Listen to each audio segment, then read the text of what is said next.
Olá! Começa agora Verso Paulista. O programa é uma realização da Associação Paulista Viva, uma organização da sociedade civil de interesse público e sem fins lucrativos, que atua pela melhoria da qualidade de vida, preservação, segurança urbana e valorização da região da Avenida Paulista. Nós vamos trazer reflexões e histórias de convidados que falarão sobre as suas experiências com a avenida. Hoje eu vou entrevistar o senador italiano Fausto Guilherme Longo. É um prazer recebê-lo, senador. O prazer é todo meu. É uma oportunidade excelente de conversar com uma ítalo-descendente, né? Como você imagina que a nossa cidade, né, e o estado de São Paulo tem uma presença italiana magnífica, né? São 16 milhões de ítalos descendentes que vivem no estado de São Paulo. 16 milhões, 16 senador? milhões. São 4 milhões na cidade de São Paulo. Então você vê o que significa a nossa força e o que a gente está faltando um pouquinho para a gente é exatamente esse, é o meio de comunicação que começa a dar um pouquinho mais de organicidade, das pessoas se sentirem realmente pertencerem ao mesmo povo. Claro, eu ia falar justamente isso, que aqui no Brasil nós temos muitos descendentes italianos, né? E esses descendentes italianos, senador, eles podem fazer parte da política italiana, inclusive eles podem se eleger, como foi o caso do senhor, e podem também votar. Eu queria entender um pouquinho melhor como é que isso funciona, o que está, na verdade, discriminado na Constituição italiana? Você transmite a cidadania italiana através do sangue, né? E o sanguine, que é a denominação, vamos dizer, jurídica, né? Então, todo filho de italiano é italiano, né? Então, não importa em que lugar do planeta ele nasça, se ele é italiano, ele mantém a sua italianidade. Filho de italiano é italiano, neto de italiano, bisneto, porque é o DNA que conta nesse caso, você entendeu? Entendi. E os italianos levam muito a sério isso, né? Na América do Sul, como teve uma migração muito grande de italianos em várias fases, né? Mas nessa fase, particularmente aquela fase que os imigrantes italianos chegaram no Brasil, entre 1860 e 1900, praticamente 14 milhões de italianos deixaram a Itália e vieram para cá. A Itália tinha 28 milhões de habitantes. 28 milhões? 14 Nossa. milhões deixaram a Itália. E graças a, na verdade, todo mundo imagina que os nossos antepassados, os seus e os meus, eram aventureiros que atravessaram os oceanos, os mares, a África. Minha bisavó veio de navio. Os vapores, né? E levavam 37 dias no mar, né? Uma viagem extremamente difícil, complicada, não é como a gente tem hoje, né? Muito mais simples. E na verdade é o seguinte, na verdade o Brasil atravessava naquela época uma situação bastante complicada do ponto de vista de ser pressionado, né, pela comunidade internacional para abolir a escravidão, a escravatura. E, inclusive, a Inglaterra já estava bombardeando os navios negreiros, não porque ela queria proteger a comunidade negra, na verdade que era um fator econômico. O Brasil poderia produzir coisas sem pagar a mão de obra e os produtos ficavam mais baratos, mais ou menos o que a China faz hoje, né? O Brasil era um problema para a Inglaterra e a Inglaterra pressionava muito para acabar com a escravidão. E foi o último país a acabar com a escravidão no mundo. E os barões de café, né? Avenida Paulista, já que a gente está no programa dedicado, da Avenida Paulista, né? Vamos falar um pouquinho sobre os barões. Então, os barões de café pressionavam o governo brasileiro, Dom Pedro II, para que, se houvesse o final da escravatura, que houvesse uma substituição de mão de obra tão barata ou competitiva como aquela que era dos negros. E com essa tarefa de contentar os barões do café e substituir a mão de obra, é que Dom Pedro II, primo de Humberto Primo, porque pertenciam à mesma família real europeia, Humberto Primo atravessava um problema similar, né? Porque os camponeses queriam uma reforma agrária, cada um queria o seu pedaço de terra para produzir aquilo que eles... ter domínio sobre aquilo que eles produziam e não entregar 80% para o senhor latifundiário e ele ficar com 20%. E tiveram mais ou menos três estações invernais muito pesadas na Itália naquele período, de 1860, e isso provocou para frente um pouquinho, na época um pouquinho assim, tipo 10 anos antes, 5 anos antes da abolição da escravatura. E isso provocou uma miséria na Itália, porque o pouco que eles conseguiam plantar, eles eram obrigados a entregar para os senhores. Então eles exigiam uma reforma agrária. E os latifundiários não queriam, que era praticamente um regime quase feudal ainda, né? O Humberto Primo dá o direito ao Império Brasileiro, através de um acordo espúrio, né, de enganar a população italiana que vivia no campo, prometendo que se chegasse aqui no Brasil, teriam terras, castelos, os implementos agrícolas, as sementes e pagamento da primeira produção. Entendeu? E enganados eles vinham sonhando com a terra prometida, vinham fazer a América, né? Era muito usada essa expressão, né? E quando chegavam aqui, na verdade não era bem isso. Na verdade eles eram recebidos de uma forma bastante negativa, né? No Porto de Santos, eles chegavam, não podiam pisar o solo brasileiro, eles tinham que andar em cima de uma tábua, enquanto não passassem pela imigração. E aí quando chegavam na casa do imigrante, né? É que eles tomavam um jato de água com cândida, né, para eliminar possivelmente as bactérias, um peste que vinha do navio, né? E depois eles eram triados, ficavam uma semana ali na casa do imigrante e depois eram obrigados, na hospedaria, e depois eram obrigados a seguir para as fazendas onde iam carpir. Acho que 90% da história dos nossos italianos é essa. E eles praticamente eram escravos, porque eles dependiam de comprar alimentos, roupa, implementos agrícolas. Eles tinham que ter o próprio implemento agrícola para trabalhar a terra. Como eles não então eles tinham que comprar no armazém comprar. De quem? Do dono da fazenda. Então, e sempre era uma quantidade de dinheiro que eles não tinham como pagar. Então eles pagavam com o trabalho. Então se eles quisessem sair da fazenda, eles tinham mais 3 anos, 2 anos que trabalhar para pagar. Entendeu? Mas nesse período comiam, vestiam. Então realmente não dava, né? Na verdade era uma escravidão disfarçada, né?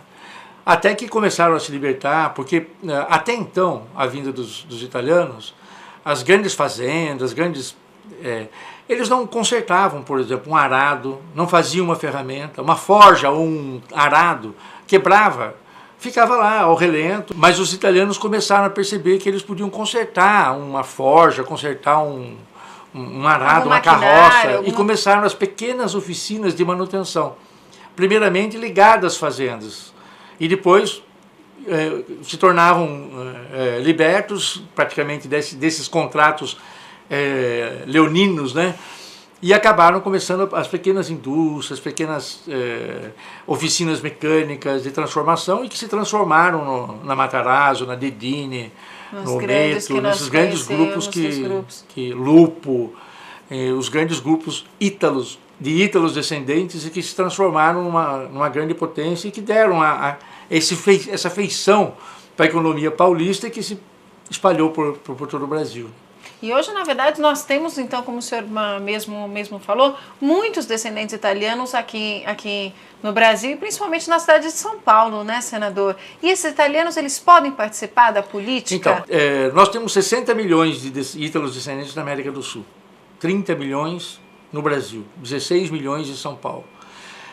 Todos, supostamente, teriam o direito de obter a sua cidadania. Veja bem, uma coisa é ser italiano, italianidade transmitida por DNA. Por DNA. A outra coisa é ser cidadão italiano. A cidadania é um contrato, quer dizer, um pacto social que se faz entre o cidadão e o Estado, que te dá o direito de representar, ser representado, votar, ser votado, participar da vida civil de um país. Certo. Então as pessoas falam, mas eu sou italiano, por que eu não posso votar? Não, porque você tem que agora fazer o pacto com o Estado para virar cidadão. E tem uma série de regras impostas que você tem que provar realmente com documento fidedigno que você é descendente de italiano, coisa que não é difícil, porque existem empresas especializadas, existem cartórios especializados que fazem a busca. Eu aconselho, sabe, se você... Eu tive muito orgulho de buscar essa minha história, e até tem um fato curioso, como eu consegui, porque eu procurei muito os dados da minha família e não conseguia achar. E eu queria virar italiano de qualquer jeito, eu me sentia italiano. Mas eu falava, não, mas eu preciso ser um cidadão italiano. Claro. E eu não conseguia achar os documentos. E um dia eu fui visitar a hospedaria do imigrante, onde funciona hoje o Museu da Imigração. Da imigração. E estava reformando, não podia ter acesso aos livros, que naquela época estavam sendo microfilmados, não existia scanner, né? E eu pedi para dar uma olhada nos livros, e na época a diretora era uma senhora japonesa que se chamava Yumiko, eu me lembro perfeitamente. E ela falou, olha, não pode ainda porque os livros estão sendo recuperados, mas vão ser disponibilizados para a sociedade. Nisso chegou uma pessoa, um funcionário, com um livro embrulhado num plástico e num papel que tinha acabado de ser restaurado e colocou em cima da mesa para entregar para a Yumiko. Eu falei, esse daí eu não posso dar uma olhada para ver como é, porque são livros grandes, gigantescos. Eu já fui fazer matéria. E eu falei, eu quero ver. Então ela pegou e falou, pode ver. Era o livro 14B. Eu abri na página 214. Abri uma página. O primeiro nome da lista era Santo Juliano Longo, meu avô. Você está brincando, Fausto?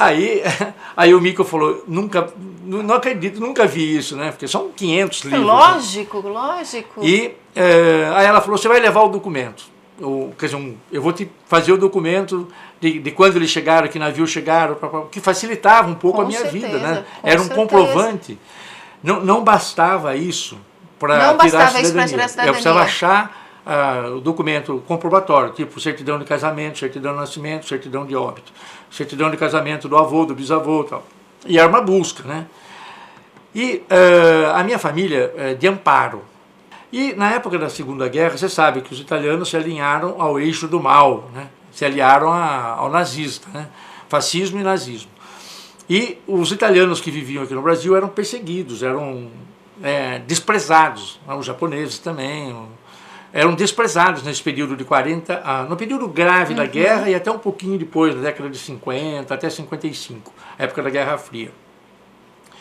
Então meu avô, né, ele se recusou a ser italiano, porque ele parou de ter serviço, as pessoas não davam serviço porque o italianinho lá não, entendeu? Então ele pegou e tirou o nome Santo Juliano, que era o nome dele, e colocou Júlio, com J, que o J não existe na língua italiana. Não existe na língua italiana. É o I lungo, né, que eles chamam.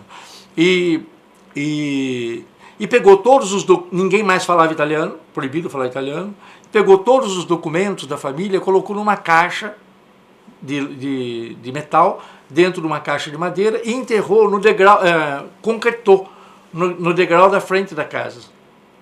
Nossa, e ficou lá, ninguém mais sabia. Realmente eu jamais encontraria.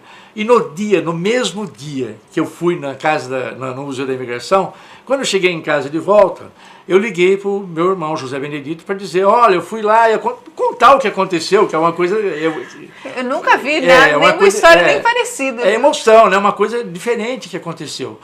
E aí eu falei, olha, em casa eu sou o Tinho, ele é o Dito. Porque os irmãos, né, vão diminuindo os... Então eu falei, olha, Dito, aconteceu assim. Ele falou, pô, Tinho, você não sabe o que aconteceu aqui. O tio Armando me ligou dizendo que lá em Amparo, o Instituto Histórico Geográfico procurou que a prefeitura, ao retificar, arrumar a calçada, eliminou todos esses degraus que existiam entre a calçada e as casas, que tinham aquele porãozinho e tal. E nesse degrau encontrou lá uma caixa com todos os documentos da família. Interessa para você? Nossa, imagina. Nossa. Então... É como se fosse um presente. Com certeza. Entendeu? Que falou, ó, vá ser italiano.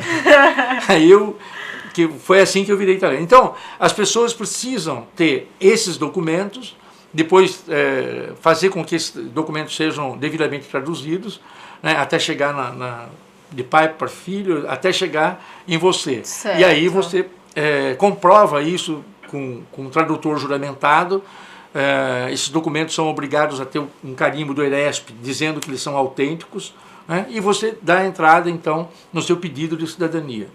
Infelizmente, por um problema de infraestrutura do próprio consulado, demora 10 anos. Quer dizer, uma coisa que na Argentina demora 90 dias, aqui no Brasil está demorando 10 anos. Mas por que, senador, demora tanto tempo? Tudo bem que a demanda deve ser muito maior. Né? Além da demanda ser maior, nós temos 580 mil processos paralisados aqui, o que é uma vergonha.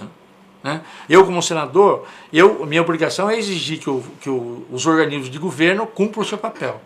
tá certo? E já que a gente está falando da Avenida Paulista e o consulado fica na Avenida Paulista, exatamente, tem que se caracterizar como um ponto a mais de convergência da italianidade, né?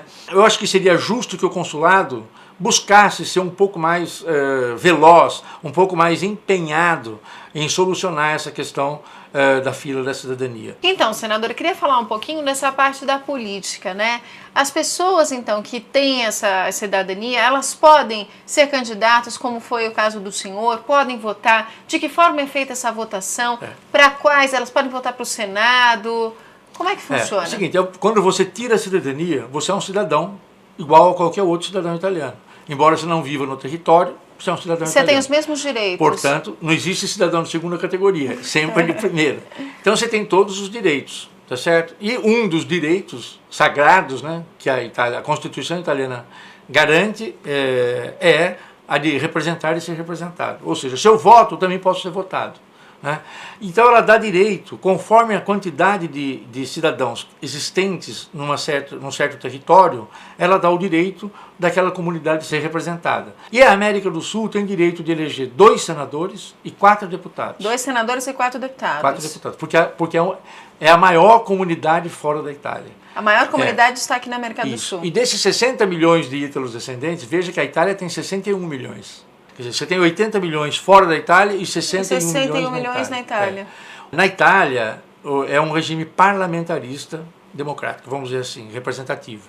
Então, a centralidade do poder não está no governo, está no parlamento, das decisões. E a eleição se dá da seguinte maneira: os partidos buscam criar as suas unidades aqui na América do Sul e essas pessoas se organizam com a representação, saem candidatos. As pessoas que vão votar são aquelas que obtiveram a sua cidadania. A sua cidadania italiana. Mas de que forma? A cédula é enviada para essas pessoas? Sim, por correio é enviada, a pessoa vota, tem que escrever nome, sobrenome, e aí vai para Roma e a contagem é feita em Roma. Bom, eu fui o mais votado em 7 capitais.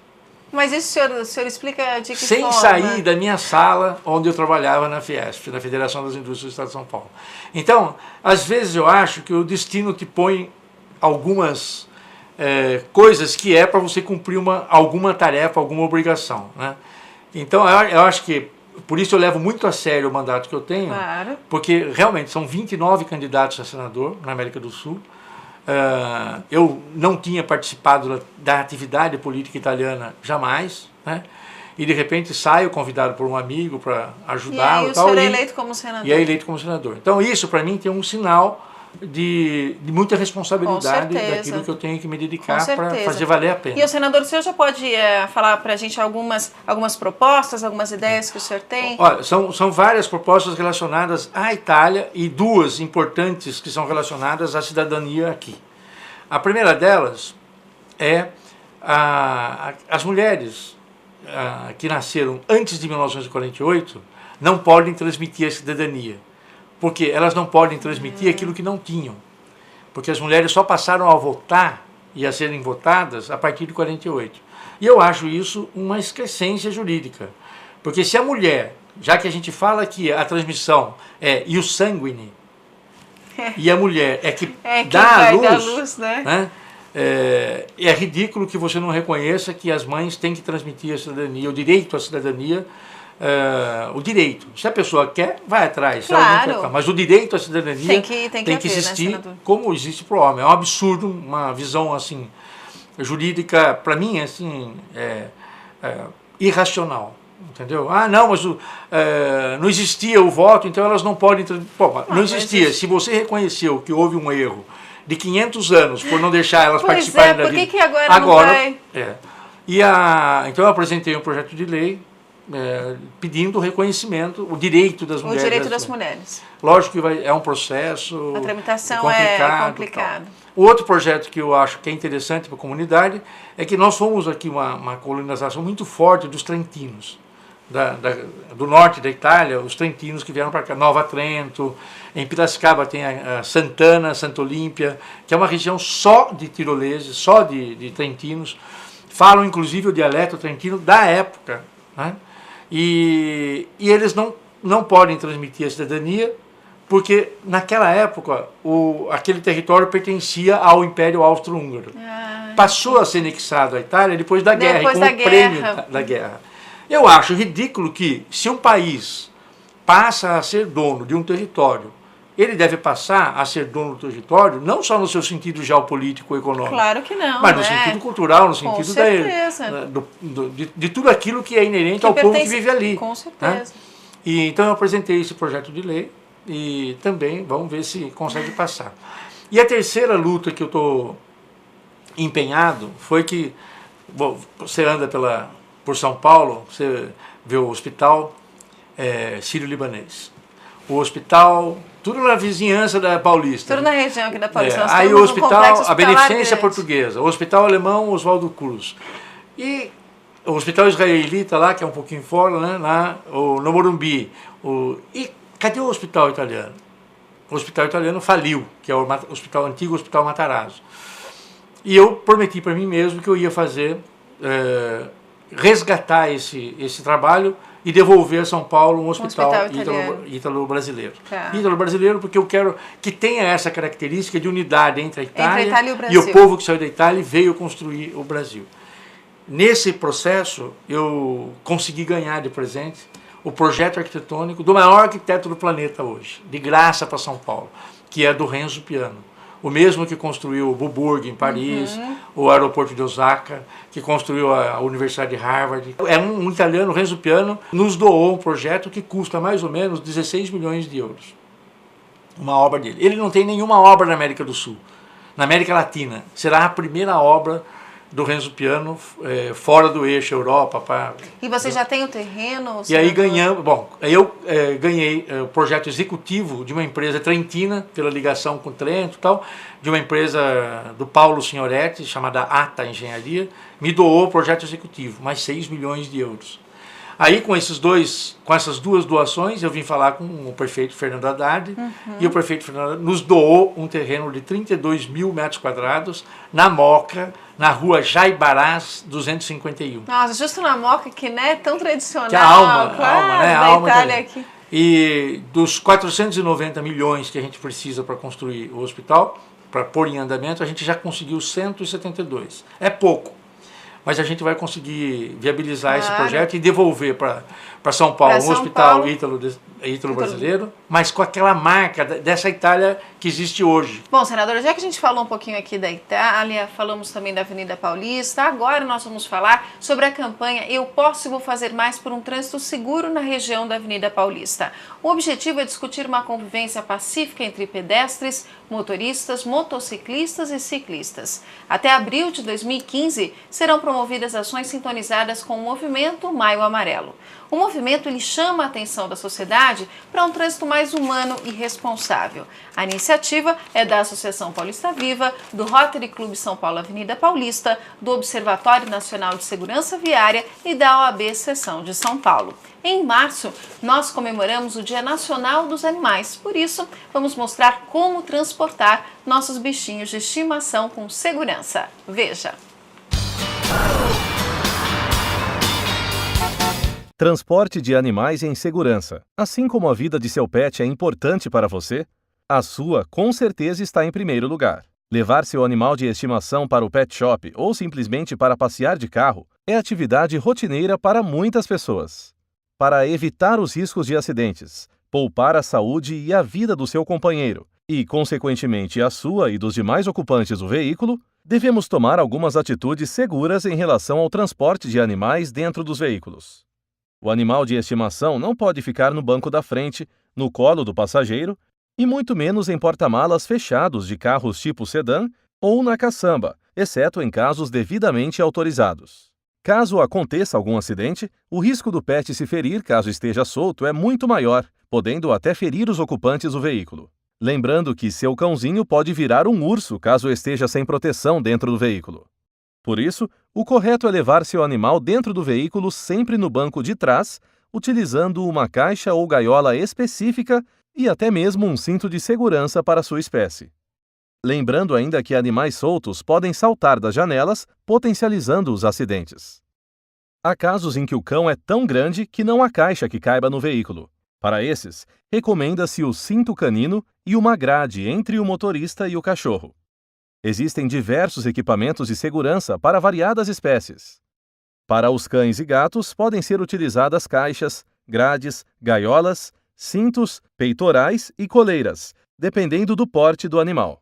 Outros animais, como aves, hamsters ou peixes, também devem estar dentro de caixas ou gaiolas específicas para a espécie, cobertas com um pano fino para diminuir o estresse. Mantenha a janela aberta, porém, com espaço restrito para que o bicho não pule do carro em movimento. É aconselhável não dar água e nem comida até 3 horas antes de longas viagens para evitar enjoos. Porém, durante o percurso, pode alimentar o bichinho em pequenas quantidades. Esses são apenas alguns cuidados que você deve tomar para evitar acidentes com seu pet no trânsito. Lembre-se de que todo animal requer cuidado e proteção. O Observatório Nacional de Segurança Viária deseja a você e ao seu animal uma ótima viagem, lembrando sempre que todos nós podemos fazer mais por um trânsito seguro.